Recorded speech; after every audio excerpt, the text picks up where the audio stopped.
Muy buenas tardes amigos. Según una reciente encuesta de nada más y nada menos que Guillermo Lasso Mendoza, Luisa González tendría la ventaja. Más o menos esta encuesta del ultraderechista Guillermo Lasso, que debería ser compadre de Daniel Noboa, esta encuesta le daría un 45% de votos a Luisa González y a Daniel Noboa solamente un 36,5%. Con estas cifras es casi que imposible hacer un fraude electoral. Es verdad. Por eso la desesperación del gobierno de Noboa por traer a Edmundo González, aunque hubo gente, más hubieron ecuatorianos que venezolanos. Y por supuesto ocurrió el proselitismo político, que es notorio. Pero aquí lo extraño es cómo así Guillermo Lasso permite, ¿no?, menospreciar a su compadre de ultraderecha, Daniel Noboa. Algo debe de haber de por medio, algo amigos. Y esto puede ser un síntoma de que la ultraderecha está fraccionada, como yo siempre lo he venido repitiendo. De cierta manera lo está. Aunque también vale la pena recordar que Guillermo Lasso, expresidente del Ecuador, no es un santo. Ha hecho también muchas embarradas que han costado tantas vidas a los ecuatorianos. Escuchemos este relato por parte de los también ultraderechistas Boscán y Vivanco a continuación. La encuesta de Guillermo Lasso dice que Luisa tiene 45% y Daniel Noboa 36%. O sea, esto quiere decir, según la encuesta de Lasso, que si es que Luisa sube 2 puntos, gana en primera. Sí. Tiene más de 40 y 10% de ventaja. Que coincide con los números de la propia RC. También, pero si me cachan lo que les estoy diciendo, las encuestas de Creo dicen que Luisa puede ganar en primera vuelta. A ver, el señor Guillermo Lasso anda preocupado. El señor Guillermo Lasso anda preocupado porque él cree que cae en offside con cualquiera de los dos resultados. Si gana Rafa está jodido, si gana Daniel está jodido. Entonces anda desesperado. Entonces anda levantando una encuesta que, según él dice, son de 15,000 y otras de 13,000 casos presidenciales. Que es una salvajada, esa cosa cuesta un billete. Bueno, pero para es una mega encuesta. Una mega encuesta presencial de 15,000 y luego la última que hizo me dijeron que era de 13,000 datos. Entonces él anda diciéndole a los sectores políticos, mira la que hice. Mira la que hice. 13,000 casos, ñaño, yo te la vengo a dar a ti porque tú eres mi brother. Y anda muy activo en redes sociales, ¿no? Y por ahí lo atacan, tiene una lluvia de insultos, pobrecito. Y los resultados de la última de el señor Guillermo Lasso, aquí los tengo, calientitos para usted. ¿En serio? ¿Qué? ¿En serio? No, cuide a dónde que terminan sus encuestas. ¿Qué? Lasso en este momento está despidiendo a alguien. ¿Cómo es que Vivanco tiene mi encuesta? A ver, ¿qué dice la encuesta pagada por Lasso? La última fue de 13,000 casos y pone a Luisa González en 45%, a Daniel Noboa en 36,5%, a Andrea González 6%, Isa 4%, 4.5 Pedro Granja y 1.9 JJ. El resto menos del 1%. Y llegados a este punto me gustaría saber qué piensa usted. ¿Será que esto es real o no es real? Saque usted sus propias conclusiones. Y basándonos precisamente en este tema de las elecciones, el expresidente Correa también se pronunció hace pocas horas, actualizando cada noticia que sale, Edmundo González, la migración, la deportación y estas cuestiones que afectan al país. Escuchemos. Imagina Chairado Macangi, Mashi Rafael, Tuta. Tuta, más, rato hasta tu Shirami Kani, Hatu Salami. Chimborasto Yaktamanta Runakuna, Guarnicuna, Caricuna, Tucuicuna. Bueno, muchísimas gracias, Mashi Rafael. Bueno, no sé qué extraño del Ecuador, estando lejos de su patria, Mashi Rafael. El Chimborasto, Riobamba, tierra tan hermosa dentro de la patria. Es preciosa la laguna de Colpa. Cuántas cosas nos extrañan. El viaje en tren de Quito, de Guayaquil a Quito, pasando por Riobamba, pasando por Lucí, pasando por Colca. ¿Cuántas cosas se extrañan? Sí, Mashi Rafael. Bueno, de la comida pienso que no extraña mucho porque hemos visto y hemos escuchado también que usted es bueno preparando la comida y hemos escuchado también que su regalo de Navidad fue unos delantales para la preparación de la comida. Todo el mundo me regaló delantales. Vine acá para la foto con los candidatos. Y todos me trajeron delantales y ella también me regalaron unos 4 en total, pero y uno de cuero para asado. En todo caso, sí, yo preparo comida nacional, soy buen cocinero. Me sale muy bien el loco de papa, el taquito de pollo, pero nunca son los mismos ingredientes, por ejemplo, para los ceviches, ¿no? Y por supuesto, coincido no se encuentra. Muchísimas gracias, Mashi Rafael. Bueno, ya empezando con la entrevista, queremos empezar también con algo que realmente nos preocupa. La preocupación también ha crecido en el tema de los migrantes ecuatorianos frente a las políticas de deportación por parte del presidente de los Estados Unidos. ¿Cuál es su opinión sobre esta situación y qué medidas considera que debería tomar el gobierno ecuatoriano para proteger a sus ciudadanos en el exterior y garantizar también sus derechos, Machi Rafael? Terrible, terrible, y peor aún que un presidente en Ecuador haya aplaudido todo eso. En todo caso, no le podemos exigir a Estados Unidos que tenga ecuatorianos, latinoamericanos en su país si no lo quiere, pero nadie puede aceptar que esta gente, esos hermanos de Colta, de Chimborazo, de Guamote, huyendo de la pobreza, de Tungurahua, de Cotopaxi, de Bolívar, de Cañar, que desafiaron todo, arriesgaron su propia vida para darle una vida mejor a sus familias, a sus hijos, y fueron solo a trabajar, los traten como criminales. Eso no lo podemos permitir. Un gobierno digno como el de Petro en Colombia no lo puede permitir. Y debemos preparar planes de contingencia, plan de retorno. Ya sacó cualquier cosa la canciller, pues, tontería que le aseguro que es puro por las elecciones, y son parte de lo que ya teníamos, el plan de retorno. Se requiere cosas mucho más fuertes, porque van a venir probablemente decenas de miles de hermanos ecuatorianos que vivían en Estados Unidos y necesitan puestos de trabajo. Por ejemplo, es clave crédito barato a largo plazo para que ellos puedan poner su propio emprendimiento, qué sé yo, comprar su tierrita en Colta, sembrar sus papitas, un emprendimiento de cuyes, de puercos, etcétera, ¿no?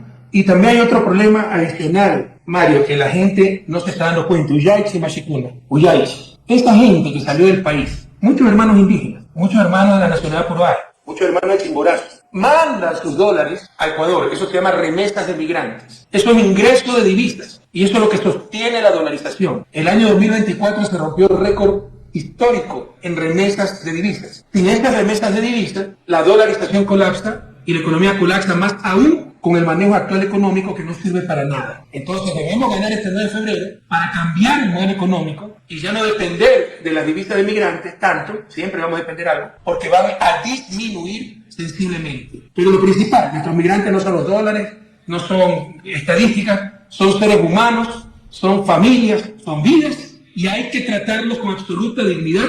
Si Estados Unidos no los quiere, recibirlos como deben de ser en Ecuador, jamás permitir que vengan con cadenas, no son criminales, e insertarlos en economía por medio, por ejemplo, de crédito, dándoles crédito para que pongan su emprendimiento. Sí, sí, Mashi Rafael, y justo, bueno, el tema de dolarización, la vigencia de la dolarización ya cumplió el 9 de enero sus 25 años, y justo hay unos datos del Banco Central del Ecuador que los migrantes han enviado alrededor de 71.724 millones de dólares. ¿Qué opina usted sobre ese impacto de estas remesas han tenido en la economía ecuatoriana? Perdón, más 71.000 millones. Sí, millones, sí. ¿Ya?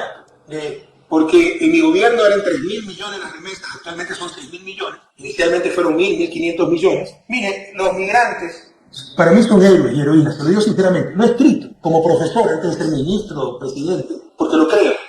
Yo conozco de historia y conozco de economía. Con la crisis bancaria del 99, lo único que lograron exportar los gobiernos neoliberales fue seres humanos. Como ahora, salieron centenas de miles de ecuatorianos que no se olvidaron de su patria. Fueron sobre todo a España, a Italia, pero también a Estados Unidos, y con mucho esfuerzo ganaban sus euros, sus dólares, y los mandaron a Ecuador. Esto fue lo que nos permitió recuperar la economía ecuatoriana después del asalto de los banqueros en 1999. Obviamente, a los 2 años ya la banca rompía récord en utilidades y mandaba la plata afuera, mientras nuestros hermanos migrantes mandaban su platita adentro. Eso es lo que sostuvo la economía nacional hasta que llegamos al gobierno del 2007. Del 2007 al 2017 se revierte el flujo migratorio. La gente empieza a regresar a su patria porque ya teníamos diversificada la economía, ya no se requería tanto de las remesas, teníamos otra fuente de ingresos, exportaciones, etcétera, y había puestos de trabajo, había mejorado la vida, había oportunidades para todos, la gente empieza a regresar. Nos traiciona Lenín Moreno en el 2017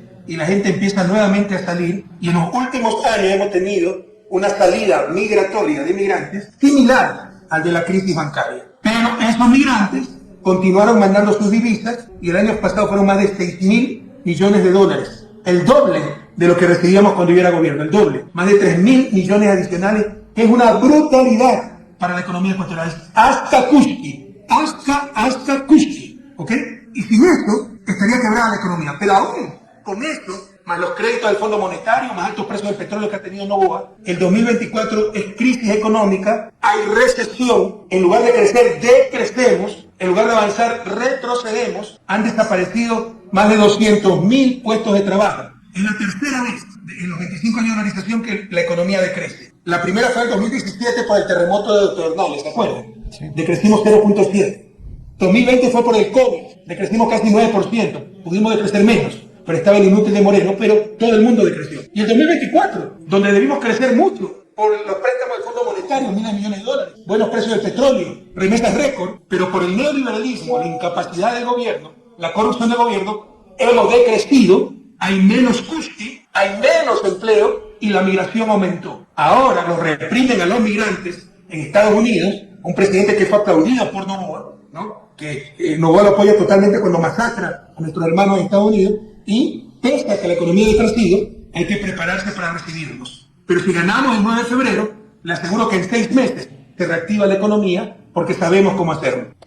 Muchas gracias. Bueno, en los actuales debates presidenciables, vicepresidenciables y también en el debate de los asambleístas nacionales, su nombre sigue siendo una referencia constante. Siempre tienen presente su nombre. ¿Cómo interpreta usted su legado y su figura continúen siendo el tema central de la política ecuatoriana? Mediocridad, porque si querían eliminarnos políticamente, no tenían que perseguirnos, inventar mentiras, murmuraciones, difamación. Si fuéramos ladrones, ¿dónde está la plata que hemos robado? 8 años han buscado por todos lados, con inteligencia del Estado, contratando empresas, con la CIA, y hasta chistoso porque encuentran su plata en los llamados paraísos fiscales porque los corruptos siempre fueron ellos. Querían eliminarnos políticamente, no tenían que hacer trampa, eso los mediocres, los corruptos. Tenían que gobernar mejor de lo que hicimos. Y lo que hicieron fue destruir al país.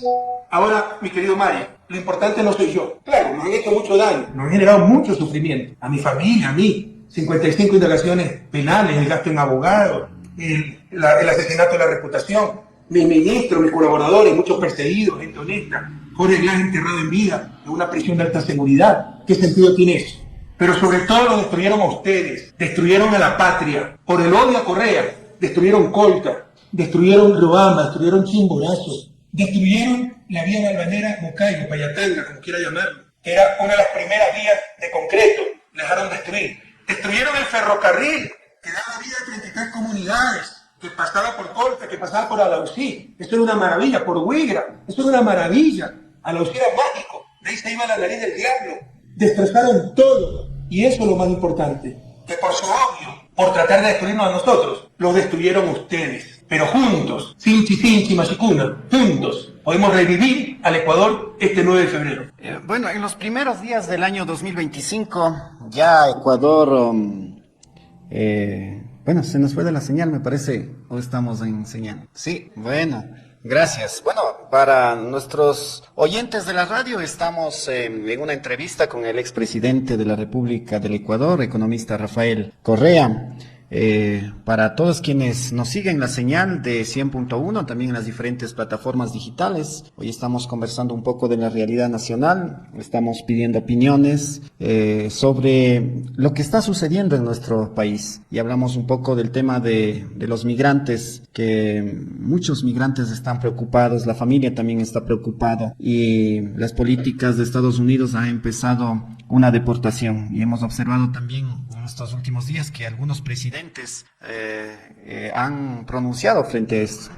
Se pronunció también el presidente de Colombia, pronunció también la presidenta de México, que México ya tiene alrededor de 4.000 deportados por parte de Estados Unidos. Así que es un tema preocupante también para nosotros, para sus familias, de quienes hoy también están escuchando. Así que ojalá ya estemos de regreso para continuar con la entrevista.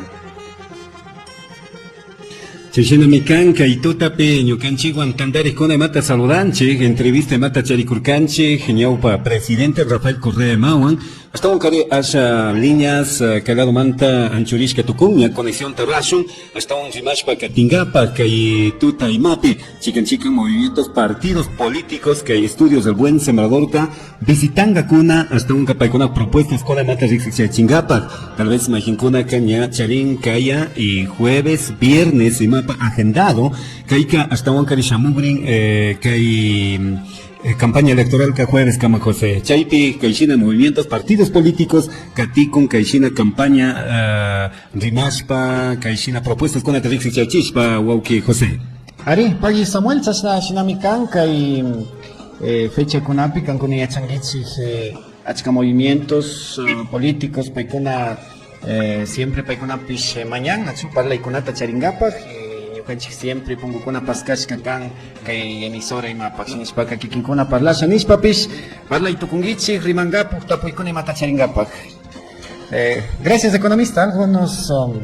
Algo pasó, se nos fue la señal. Parece que sí, el internet falló, la luz, porque yo estoy en México, que no falló nada. Bueno, muchísimas gracias. Bueno, la siguiente pregunta era, hemos visto ya en los primeros días de este año, del 2025, Ecuador acumula unos 600 asesinatos. Esto quiere decir que alrededor de 25 homicidios intencionales cada día. Eso nos ha alcanzado cifras alarmantes según los últimos reportes estadísticos. ¿Qué análisis hace usted de esta situación y qué medidas considera que debería tomarse para frenar esta ola de violencia, Mashi Rafael? Es lo más grave, lo que hay que atender inmediatamente. Inseguridad.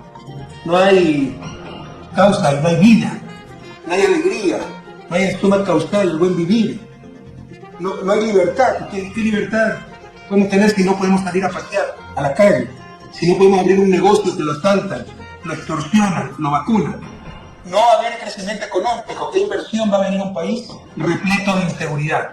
Era lo fundamental para el bienestar de la gente, para el buen vivir, pero para la economía, para el empleo. Y Noboa dijo que tenía un plan Fénix y era una mentira, compañeros, mentira. No ha habido nada, han empeorado las vacunas, los secuestros, desaparecen niños y el mes de enero es el más violento de la historia.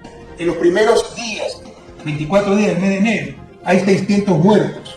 Esto significa que al final del mes tendremos 800 muertos. Esto significa que al final del año tendríamos 9.600 muertos. Y eso es un récord histórico. Yo no he visto destrucción de un país tan grave en época de paz. Yo dejé al país como una isla de paz, como el segundo más seguro de América Latina, de la Yacta, ¿no? De la tierra patria grande, Atun Yacta, América Latina, éramos el segundo más seguro. Ahora somos de los países más violentos del mundo y ya la Guerra Central nos salva de esto, ¿no? En Ambato, ¿cuántos asesinatos ha habido en el mes de enero? ¿Cómo combatir esto? Primero hay que tener la voluntad de hacerlo y no la tienen la voluntad. ¿Por qué? Porque el narcotráfico ha infiltrado al Estado, ha infiltrado la justicia, la fiscalía, el propio gobierno, policía, fuerzas armadas, banca. Se están lavando miles de millones de dólares del narcotráfico. Si se combate el narcotráfico, quiebran algunos bancos y por eso los banqueros no quieren combatir verdaderamente el narcotráfico. Entonces, no hay la voluntad. Lo primero es que tiene que llegar un gobierno de manos limpias que quiera y sepa cómo hacer las cosas. Y esta es Lista González, esta es la Revolución Ciudadana, ya lo hicimos, ¿no? Entonces, por ejemplo, el crimen organizado se requiere tecnología, escáneres, eso significa como rayos que ven al interior de los contenedores de banana en los puertos, interceptación de llamadas, satélites se pueden contratar para ver por dónde sale la droga, por dónde llega el Ecuador, por dónde vienen las armas. Se requiere inteligencia del Estado para descubrir la estructura criminal, para descubrir el movimiento de dinero. Se requiere cooperación internacional porque la droga nos viene de Colombia, las armas de Perú, la droga va a Europa, pero nada de eso existe. Existía. Todo lo destruyó Moreno, Ministerio de Seguridad, Ministerio de Justicia, Ministerio de Interior. Hay que reconstruir todo y tener la voluntad real, ser independiente de los banqueros, de todas esas mafias, la voluntad real para luchar contra la inseguridad. Sí, bueno, una reciente publicación de The Economist ha señalado a Ecuador como un nuevo narcoestado en América Latina. ¿Cuál considera usted que son las principales razones estructurales que han contribuido al crecimiento del narcotráfico en este país, Mashi Rafael? Primero, para que sepan los compañeros que están escuchando, The Economist significa en inglés El Economista, es una revista inglesa y es la más importante del mundo en economía. Y nos declaró el más nuevo narcoestado del planeta. Ecuador es considerado el más reciente narcoestado. Significa que el narcotráfico domina el Estado, como lo acabo de mencionar. Pero no solo las instituciones del Estado, también como les mencioné, sino el sistema bancario por el lavado de dinero. ¿Cómo ha pasado esto? Ha sido una destrucción paulatina. Siempre hemos tenido el riesgo del narcotráfico. Estamos al lado de Colombia, que es el principal productor de droga del mundo. Perú es de lo más importante. Yo logré liberar al país de cultivos ilícitos, de cultivos de drogas, en el 2014. Ahí está el reconocimiento de Naciones Unidas de Ecuador como un país libre de cultivos ilícitos. En el 2017, nosotros metimos preso a todos los cabecillas de la mafia albanesa, Fito, Norero y Rasquilla. Todos fueron liberados o se les escaparon con Moreno, Lazo y Noboa. Ni de lejos éramos de los grandes exportadores de droga. Hoy somos el principal exportador de cocaína del mundo. ¿Cómo sucedió esto? Destruyeron sistemáticamente al Estado por odio a Correa. Destruyeron un Ministerio Coordinador de Seguridad, que como les decía, coordinaba hasta con Colombia, con Perú, las llamadas CONBIFRON, Comisiones Binacionales de Frontera. Combinábamos esfuerzos para la lucha contra el tráfico de drogas, que siempre tuvo este peligro, pero defendíamos nosotros a la sociedad ecuatoriana, defendíamos al país. Del 2017 todo se destruyó y se infiltró el narcotráfico. Por ejemplo, Ministerio Coordinador de Seguridad lo eliminaron. El Ministerio de Justicia, que se encargaba de las cárceles, lo eliminaron. ¿Y sabe lo que hizo Moreno en el 2017? En lugar de clasificar a los presos por baja, media y gran peligrosidad, lo que hizo fue repartirle los pabellones de la cárcel de Guayaquil a cada grupo criminal organizado, a cada banda. A los choleros le dio un pabellón, a los lobos le dio otro pabellón, a los tiburones otro pabellón, y de ahí dirigieron el crimen organizado y siguió infiltrando al Estado. Se eliminó el Ministerio de Interior, encargado de la policía y exclusivamente de la seguridad ciudadana. Se destrozó la inteligencia del Estado. Nosotros teníamos inteligencia hasta en las cárceles para anticiparnos lo que estaban planeando los jefes de las bandas que estaban presos. Se destruyó el EQ 911, el sistema integrado de seguridad más completo y más moderno de América Latina. Hoy no sirve para nada. Tenían cámaras, pantallas, podíamos hacer seguimientos, etc. Y todo esto permitió que se infiltre el narcotráfico y con gobiernos corruptos como el de Lazo, se infiltró en los gobiernos. Pero también se infiltró en los jueces, se infiltró en la fiscalía, se infiltró en la policía, en los narcogenerales, se infiltró en Fuerzas Armadas, sobre todo en la Marina, y se infiltró hasta en la banca con el lavado de dinero. En estos momentos Ecuador no tiene las capacidades, porque todo fue destrozado, pero tampoco tiene la voluntad de combatir el narcotráfico, porque el narcotráfico ha infiltrado al Estado y el sistema bancario. Bueno, Luisa González ha señalado reiteradamente que ha recibido amenazas de muerte. Bueno, eso refleja una creciente preocupación por la seguridad. Hemos visto también en este contexto actual también mucha violencia y también el asesinato de muchos alcaldes a nivel de nuestro país. Y además de ello se suma también el magnicidio ocurrido en las elecciones pasadas. ¿Qué medidas está tomando para garantizar la seguridad de la candidata y proteger la integridad en este proceso electoral como movimiento? Yo creo que usted es el que tiene influjo psíquico, ¿no? Porque adivinó, justo hoy día hablé con la candidata, estaba muy nerviosa, porque Fiscalía le había informado con la policía que habían descubierto un plan para atentar contra su vida. Por eso, ya había otras denuncias de esto, y de ayer de noche se aceptó, normalmente la custodia policial, se aceptó custodia militar para misa, lo cual es un problema, porque los militares no saben tratar a la gente, la policía tampoco, pero en principio se supone que están inmersos entre los ciudadanos, los militares están preparados para un enemigo externo. Entonces, por ejemplo, no dejan acercarse a la gente, etc. Pero se ha tenido que extremar esas medidas de seguridad por la serie de amenazas que ha recibido Luisa González y la serie de informes que tenemos de posibles atentados contra ella y contra su binomio Diego Borja. Ya en este país todo es posible. ¿Cuándo había ocurrido un asesinato de un candidato? El último que ocurrió fue para el año 78, el economista Don Calderón Muñoz, en la dictadura, y ni siquiera fue a propósito, sino que, bueno, de todo modo un crimen, ¿no? Horroroso, pero se extendieron y lo mataron. Pero en 1978, es decir, hace casi 50 años, no tendríamos esta clase de crímenes políticos. En 2023 se asesinó a Fernando Villavicencio, se han asesinado cerca de 5 alcaldes, se han asesinado concejales, se han asesinado ex candidatos asambleístas, acaba de ocurrir en Manta. Entonces, una violencia nunca vista en Ecuador, y los candidatos actuales no se libran de esa violencia. Luisa González está amenazada. Hoy día tuvimos el informe de un nuevo complot que se preparaba contra ella, y del día de ayer ha tenido que aceptar seguridad militar para proteger su vida, aunque eso le perjudica su vida política, porque los militares algunos veces son rudos, no permiten que se acerque la gente, y no se engaña. Y también hay inteligencia militar estudiando lo que hace la candidata.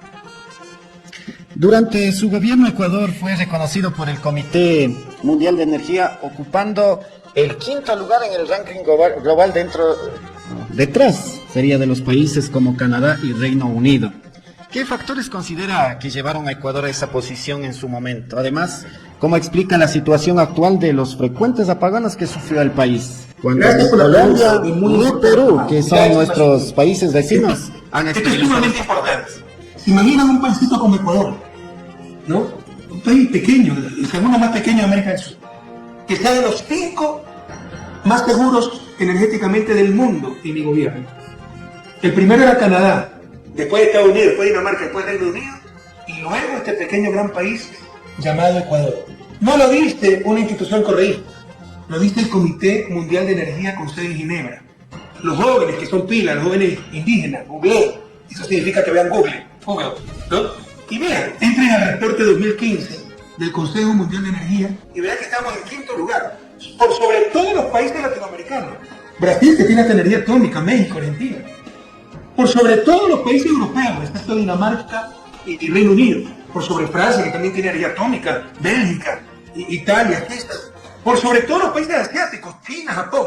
El pequeño gran Ecuador tenía mejor energía que ellos. En el 2017, cuando en el gobierno exportábamos energía, le vendíamos a Colombia y Perú. Hoy importamos energía carísima y tenemos apagones de 12 a 14 horas que nunca debieron ocurrir. Porque algunos dicen, pobrecito Noboa, solo tuvo 1 año y le dejaron el problema. Siempre supo que tenía solo 1 año y medio. Revisan el gobierno cuánto hicimos 1 año, es suficiente para ver la dirección del país y vamos directo al abismo, vamos directo a empeorar, no a mejorar. Los grupos organizados criminales han aumentado influencia en vez de disminuir. Los asesinatos están aumentando en lugar de disminuir.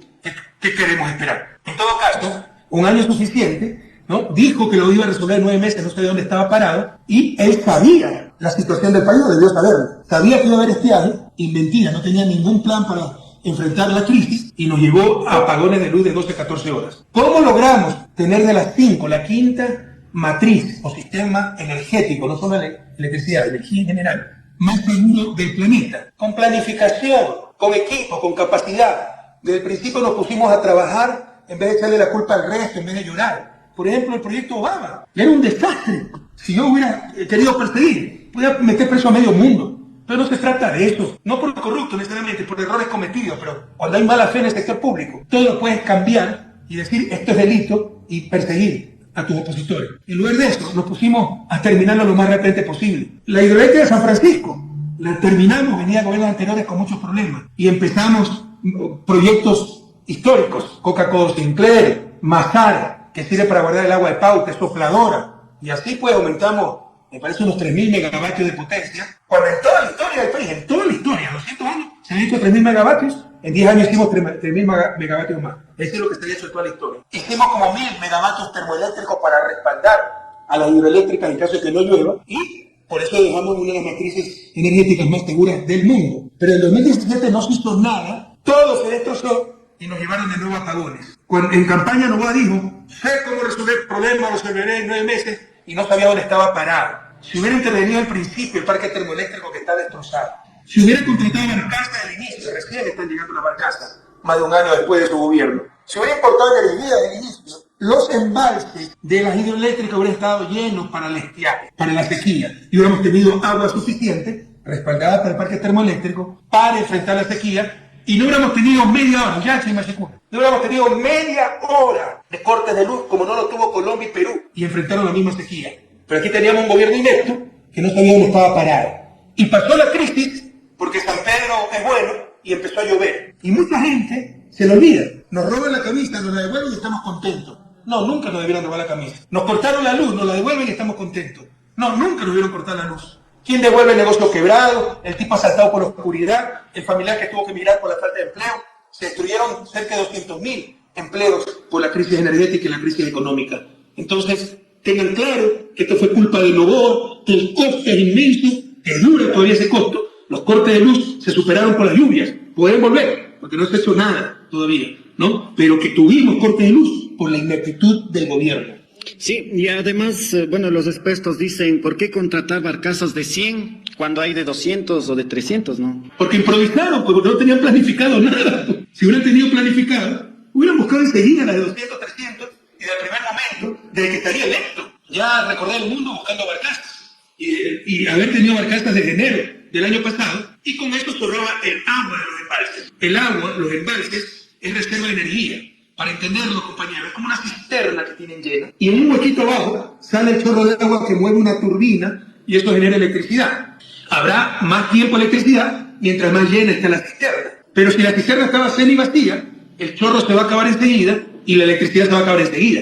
Y esto es lo que pasó. Si al principio hubiéramos tenido barcazas, el parque termoeléctrico reparado, hubiera habido la cisterna, los embalses llenos, hubiéramos tenido más tiempo el chorro de agua para generar energía, y si hubiese faltado, estaba el parque termoeléctrico, que es energía cara, hay que importar combustible, pero evita apagones, estaba el parque termoeléctrico para respaldar al parque o el conjunto de hidroeléctricas. Pero no se hizo nada, porque al igual que el plan Fénix para seguridad, todo era mentira, todo era una farsa, todo era charlatanería. Sí, recientemente, bueno, se ha generado controversias en torno a la situación que atraviesa el país frente con la vicepresidenta electa Verónica Abad y el encargo que el presidente ha hecho a Cynthia Helibert. Sí. ¿Cuál es su opinión sobre este cambio de responsabilidad? Porque es un cambio de responsabilidad que hace, y cómo cree que este tipo de decisiones impactan en la estabilidad política y en la administración del país. Si desde el 5 de enero, como decía la ley y la Constitución, la vicepresidenta constitucional de la República, Verónica Abad, no estaba a cargo de la presidencia, eso se llama golpe de Estado. El resto es cuento. Lo que ha hecho no va a dar un golpe de Estado, romper la Constitución. Pero como es niño rico, guaguasco, todo el mundo lo protege, no hay autoridades para controlar eso. En cualquier otro país, la autoridad electoral hubiera sancionado ya, la Corte Constitucional lo hubiera obligado a respetar la Constitución, e incluso la Asamblea le hubiera hecho un juicio político por las evidentes rupturas constitucionales. Pero el país está tan destrozado que no pasa nada. Y las consecuencias son gravísimas. Ahorita tenemos por lo menos 5 crisis. Crisis de seguridad. Usted no puede salir a la calle. No puede abrir un negocio que lo asaltan, lo vacunan. Muchos hermanos de Colca tienen sus hermanos, sus familias, sus amigos viviendo en Guayaquil. Guayaquil tiene 140.000 quichua blanco, ¿ya? Y tiene su tiendita, tiene su negocio. Pregúntenle cómo los vacunan.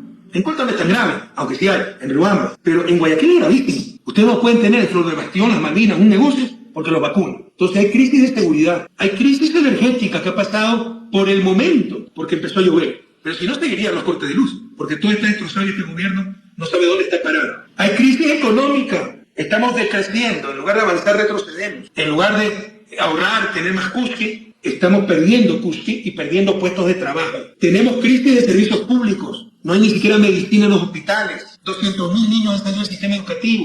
¿Dónde están estos guaguas? O migraron con sus padres unidos a bandas criminales. Registro civil. Yo es el mejor registro civil del mundo. Sacado en 20 minutos la cédula. Eso no lo saca en Europa, en Estados Unidos. Con turnos electrónicos. Hoy no logran ni sacar el turno para pedir pasaporte y visa, que se lo dan, pasaporte y cédula que le dan 6 meses después. Y todo es corrupción. Tiene que pagar tramitadores. Y existe una quinta crisis, que es la crisis democrática, la crisis institucional. Novoa ha roto la ley, la Constitución, destituyó a su vicepresidenta, nombró a dedo 2 vicepresidentas, a su propia secretaria, que nadie la conoce, nadie votó por ella. Somos de las MRI a nivel mundial. Y yo les pregunto, hermanas y hermanos de Colca y Chimborazo, ¿quién va a venir a invertir a un país así? Sin seguridad, sin energía, sin crecimiento económico, sin servicios públicos y sin democracia ni Estado de Derecho. Nadie. El daño que le ha hecho al país este niño rico, es inmenso. Buscar 4 años más de este tipo, ya está suicida. Ya es no quererse y no querer al país. Porque sería terrible.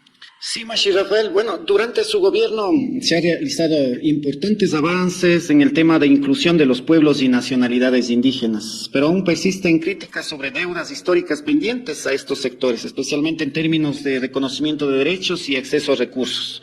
¿Cómo evaluamos el progreso en este aspecto y qué medida considera necesaria para saldar esas deudas históricas? Por supuesto que falta todavía mucho más. Avanzamos muchísimo. Por ejemplo, la Constitución de 2008 declaró al Ecuador un Estado plurinacional e intercultural, al quichua, al shuar como idiomas de interrelación dentro del país, ¿no? Se reconocieron derechos, justicia indígena, regiones indígenas, donde se habla más quichua que español, ahí la justicia, los letreros en las calles, todo tiene que ser en quichua, ¿no?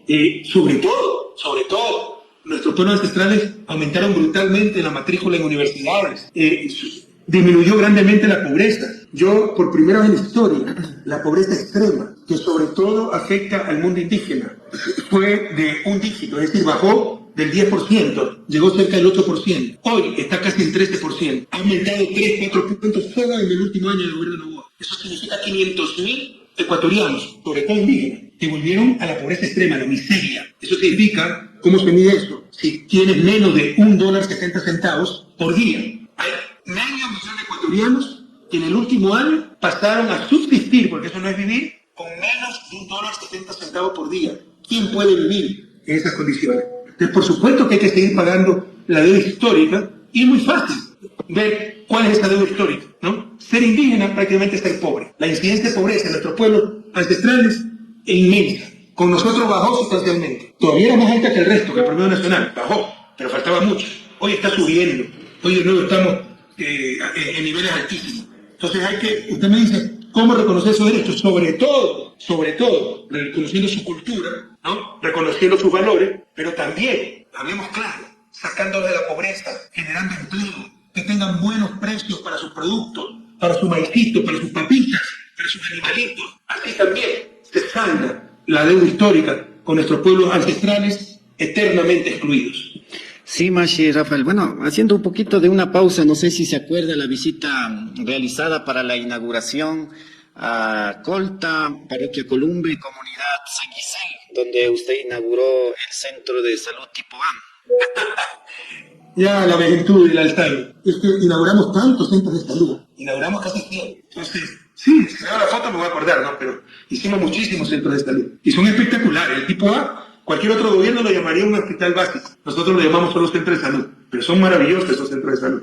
Sí, bueno, en esa visita usted justo pasó junto a la radio. En esa temporada era la radio comunitaria y usted andaba con una grabadora. Sí, y el pedido que nosotros hicimos en la comunidad usted grabó. No sé si usted transcribía las grabaciones o escuchaba. Yo me pasaba en el despacho, en esta época todavía no estaban tan desarrollados los celulares, ahora se puede grabar directamente con cualquier celular. Y mi método de trabajo, desde antes de ser presidente, ¿no? Como esta parte siempre he sido muy eficiente en eso, soy buen gerente y eficiente, o sea, puedo hacer con poco mucho. Tenía mi grabadora y grababa todas las cosas, tenía 4 archivos ahí. A, B, C, D, entonces las cosas de la presidencia, las cosas de esto, las cosas de la familia.